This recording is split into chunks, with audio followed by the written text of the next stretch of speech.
2 இருக்கு லைஃப்ல. ஒண்ணு பணம் இல்லாம கஷ்டப்படணும். இல்ல பணம் சம்பாதிக்க கஷ்டப்படணும். மொத்தத்துல ஒரு கஷ்டம் இருக்கும். அது எந்த கஷ்டம் நீ தான் முடிவு பண்ணணும். பணம் இல்லாம கஷ்டப்பட போறியா? அந்த கஷ்டத்தை பணம் சம்பாதிக்கிற கஷ்டப்பட்டா லைஃப்ல சந்தோஷமா இருக்கும். நான் 2வது சூஸ் பண்ணிட்டேன். அதே தானே ஃபேமிலியில எத்தனை பொண்ணுங்க கஷ்டப்படுறவங்க ஃபேமிலிக்குள்ள இன்னும் கஷ்டப்பட்டுட்டே இருக்காங்க. அவங்க கொஞ்சம் மாத்தி யோசிச்சா அவங்களுக்குள்ள ஒரு ஸ்பார்க் வரக்கு நான் பேசுறது ஒரு காரணமா இருக்குன்னா அதை சந்தோஷமா போடுறேன். நிறைய பேர் என்கிட்ட வந்து சொல்லும் போது உண்மையாவே சந்தோஷமா இருக்கு. நம்மளால யாருக்கோ எங்கேயோ அது உதவியா இருக்குன்னா நம்ம வேற இடத்த கொண்டு போக போறோம். உதவியா இருக்கட்டும், பேசுவோம் இல்லைங்களா? ஏன்னா நானும் கீழ இருந்து தான் வந்திருக்கேன். எனக்கு அந்த மைண்ட் செட் தானா தோணுச்சு.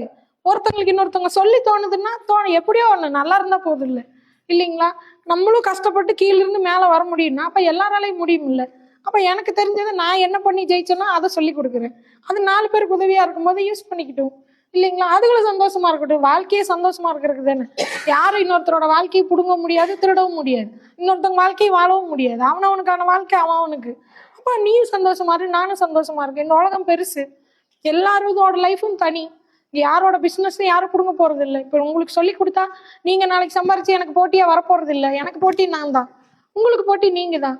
அவனுக்கான சாப்பாடு அவனுக்கு இருக்கும் இல்லைங்களா? அப்ப எல்லாரும் சந்தோஷமா இருப்போம். அந்த மைண்ட் செட்ல இருந்தாதான் நம்மளும் சந்தோஷமா இருப்போம்.